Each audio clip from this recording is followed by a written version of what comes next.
David Koresh was born to a single mother on August 17th, 1959. David's mother was said to be around 15 years old when David was born.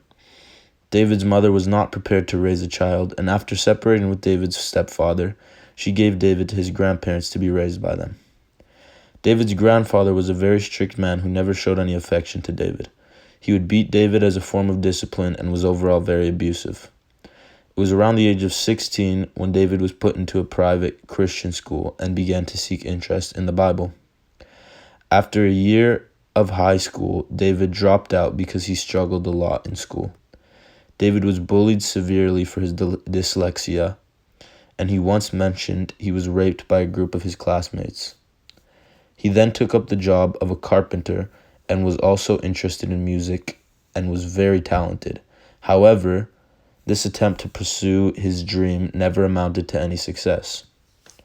At the age of 22, he impregnated his 15-year-old girlfriend, and this mistake led him to becoming a stronger Christian man.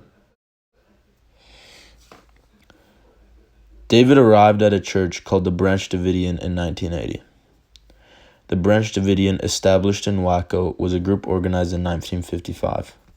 The people of the church believed the leader, Victor T. Houteff, could reveal biblical secrets about the end of time. Houteff would tell his followers that he would not die, but he would lead his followers to Jerusalem. Houteff's sudden death due to heart failure led to a lot of confusion and instability within the church.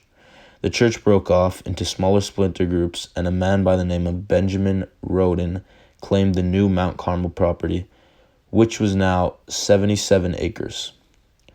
Following Benjamin's death, his wife, Lois Roden, assumed leadership over the church.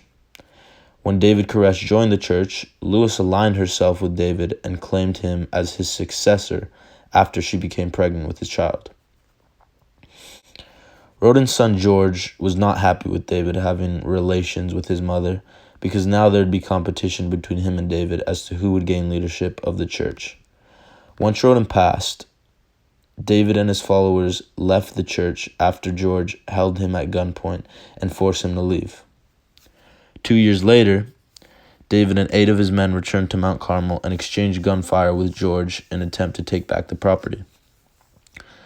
David was arrested for attempted murder, however. The charges were dropped due to Roden owing thousands of dollars in unpaid taxes on the property.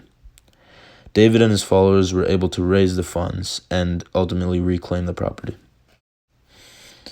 In 1993, on a routine delivery to the compound, a UPS driver discovered firearms, inert grenade casings, and black powder in a broken package. The driver contacted authorities, and Chief Deputy Daniel Weyenberg of the McLean County Sheriff's Department contacted the Bureau of Alcohol, Tobacco, and Firearms, otherwise known as the ATF. A formal investigation was launched, and the ATF began surveillance from a house across the road from Mount Carmel Center. On Saturday, February 27, 1993, the Waco Tribune-Herald published an article on David Koresh and nicknamed him the Sinful Messiah. David Koresh was said to have incorporated various radical ideas into his messages. He claimed that God instructed him to build an army and prepare for the end of times. David as well claimed he was instructed to take several wives and have children with them. Along with David stockpiling illegal weapons, David also allegedly physically abused children and committed statutory rape by taking several underage girls as brides. Former compound members claimed Koresh would have sex with girls as young as 12. Koresh told inappropriate sexual stories to children during Bible studies and told the girls it was a privilege for them to become old enough for them to have sex with him. Koresh would have sex with the members of the compound's wives, claiming that all the children that were produced were going to be children of God, and he was building the house of David. All the women and parents of these young girls allowed this because David was very convincing. He would quote scripture in his lessons and convince everyone slowly that he was, quote-unquote, Jesus Christ. He would tell the women that there's no reason to be with another man when they could be married to Jesus himself. After investigations, the ATF obtained a search warrant on weapon charges. The ATF originally planned the raid on March 1st. However, the date was changed to February 28th in response to an article published about David Koresh. Any advantage of surprise was lost that morning due to a reporter asking for directions from what he thought was a mail carrier, but turned out to be Koresh's brother-in-law. The ATF ordered the raid to move forward, despite Mount Carmel members being aware of the raid coming at 9:45 a.m.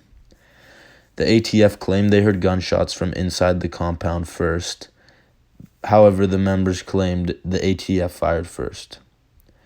By the time ceasefire was announced at 11:30 a.m., 4 ATF agents were killed and 6 were wounded. 6 Branch Davidians were killed that day by ATF agents. Over the next few days, multiple members consisting of women and children were released, and some women were arrested. On April 19th, U.S. Attorney General Janet Reno approved an assault to be launched.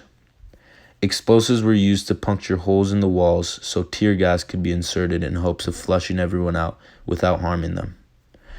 Around noon, 3 fires broke out, which were said to be set by the members in the building. However, some surviving members said they were either accidentally or deliberately set by the FBI. Only 9 people left during the fire. The remaining 76 members were killed. The events that transpired in Waco forever changed the way federal officials conducted operational tactics.